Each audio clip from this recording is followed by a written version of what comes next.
बिस्मिल्लाहिर्रहमानिर्रहीम। मुअज़्ज़ज़ व मोहतरम नाज़रीन व सामईन, अस्सलामु अलैकुम वरहमतुल्लाहि वबरकातुहू। उम्मीद है सारे दोस्त खैरियत से होंगे। अल्लाह ताला सबको सलामत रखे।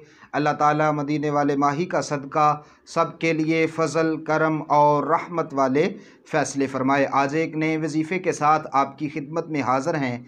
आज का अमल ऐसा अमल है कि अगर आप इसको कर लेंगे तो आपका घर जन्नत का टुकड़ा बन जाएगा। घर से तमाम परेशानियाँ, मुसीबतें, नाइत्तेफ़ाक़ी और आफ़ात व बलियात जो हैं वो हमेशा के लिए दूर हो जाएंगे। तो अमल की तरफ बढ़ने से पहले आप तमाम दोस्तों से गुजारिश है, अगर आप हमारे चैनल पर नए हैं तो हमारे चैनल को काइंडली सब्सक्राइब करें और बेल आइकन को प्रेस कर लें ताकि आने वाली हर वीडियो का नोटिफिकेशन आपको बर वक्त मिल सके। इस चैनल पर आपको रोज़ाना की बेस पर अच्छे अच्छे बयानात और वज़ाइफ और मसाइल सुनने को मिलेंगे, जिनको सुनकर आपका ईमान भी ताज़ा होगा और आपके नॉलेज में बहुत सारा इजाफ़ा होगा। तो चलें वजीफ़े की तरफ, अमल की तरफ आते हैं। अमल आपने ये करना है कि एक कोरा प्याला ले लेना है। कोरे प्याले से मुराद कि ऐसा प्याला जो कभी इस्तेमाल ना हो, इस्तेमाल शुदा ना हो, कोरा हो, बिल्कुल नया प्याला हो।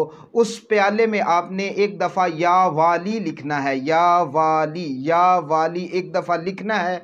फिर उस प्याले में पानी डालकर आपने घर के चारों तरफ उस पानी को छिड़कना है।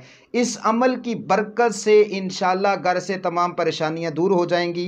घर से तमाम मुसीबतें जो हैं और नाइत्तेफ़ाक़ी जो है ये हमेशा के लिए दूर हो जाएगी। घर जो है वो आफ़ात व बलियात से महफूज हो जाएगा।